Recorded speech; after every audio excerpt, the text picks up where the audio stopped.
Bonjour. Voici une autre leçon du cours de tango en format podcast. Profitez de ce début pour aimer cette vidéo, la partager avec d'autres passionnés de tango. Écrivez dans les commentaires d'où vous nous suivez, nous aimerions beaucoup savoir jusqu'où notre cours atteint. Je vais laisser une carte ci-dessus pour que vous puissiez accéder et regarder notre cours depuis le début. Aujourd'hui, nous allons commencer un sujet important, la marche et les déplacements. Je voudrais rappeler que les techniques que nous travaillons sont valables tant pour les tangueros que pour les tangras.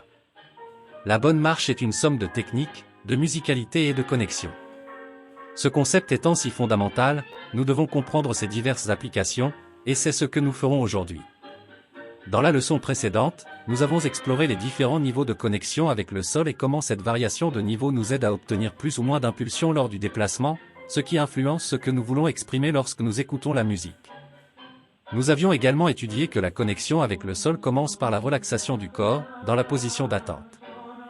La technique de la marche commence alors que nous sommes encore arrêtés, car c'est en étant arrêtés que nous descendons, cherchant la connexion avec le sol nécessaire pour le déplacement, et c'est très important, car c'est de cette connexion que vient l'impulsion, c'est-à-dire, nous sommes arrêtés sur l'axe, appuyés sur une seule jambe et là nous descendons, cherchant la connexion nécessaire à l'impulsion. En outre, en même temps que nous descendons, la jambe libre s'étend doucement dans la direction dans laquelle nous prévoyons de marcher. C'est la préparation au déplacement. La descente que nous avons étudiée lors de la dernière leçon a pour principal objectif de chercher moins ou plus d'impulsion, selon ce que nous prévoyons d'exprimer dans le déplacement suivant. Cela sera le sujet de cette leçon. Passons à la partie pratique. D'abord, tenez-vous debout, trouvez, en relaxant le corps, la position d'attente ou de permanence, comme étudié dans les leçons précédentes.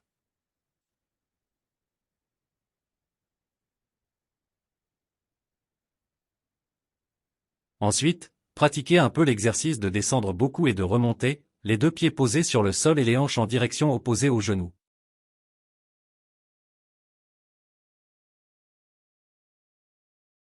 Après cela, pratiquez en descendant juste un peu, mais toujours avec les deux pieds sur le sol.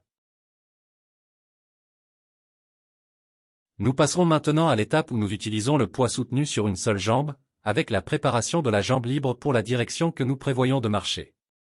À cet acte d'étendre la jambe libre, nous appellerons préparation. En descendant avec le soutien sur un seul pied, en étendant doucement, en même temps, la jambe libre, d'abord en avant, c'est-à-dire en préparant en avant. Faites cela plusieurs fois, en changeant de poids de temps en temps, pour entraîner les deux côtés. Ensuite, faites exactement la même chose, mais, en descendant, préparez la jambe pour l'arrière. Répétez l'exercice plusieurs fois.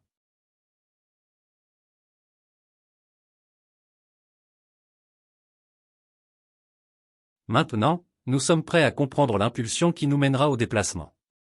Notre impulsion fonctionne avec une mécanique très similaire à celle d'un saut. Pour sauter, nous nous baissons pour prendre de l'élan.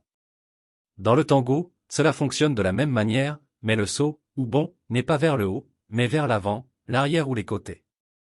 Aujourd'hui, nous étudierons les caractéristiques de l'impulsion en soi. Il est important de souligner qu'à ce moment de descente, en plus de l'impulsion, nous acquérons également plus d'équilibre et de stabilité. Déplacez-vous, juste un pas, puis répétez plusieurs fois, sur les côtés, en arrière et en avant. Toujours après chaque déplacement, pour l'instant, montez, puis recommencez le processus de descente avec la préparation de la jambe libre, pour ensuite réaliser un autre déplacement. Dans cette leçon, vous avez appris à faire un pas dans le tango, je dis un pas, car pour une marche continue, c'est-à-dire pour faire plus d'un pas en séquence, nous avons besoin d'autres informations.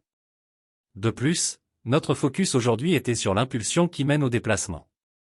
Dans la prochaine leçon, nous traiterons de l'arrivée, la fin du déplacement, lorsque nous arrivons au prochain axe.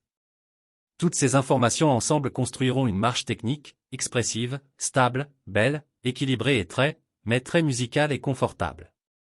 Maintenant que vous avez compris le concept, revoyez la vidéo qui ouvre cette leçon et essayez de percevoir l'impulsion donnée à chaque déplacement. Aimez la vidéo, partagez-la avec des amis passionnés de tango et laissez dans la section des commentaires vos doutes et observations. Nous sommes très intéressés à entendre votre opinion et à répondre à vos questions. Merci beaucoup pour votre présence et à la prochaine leçon.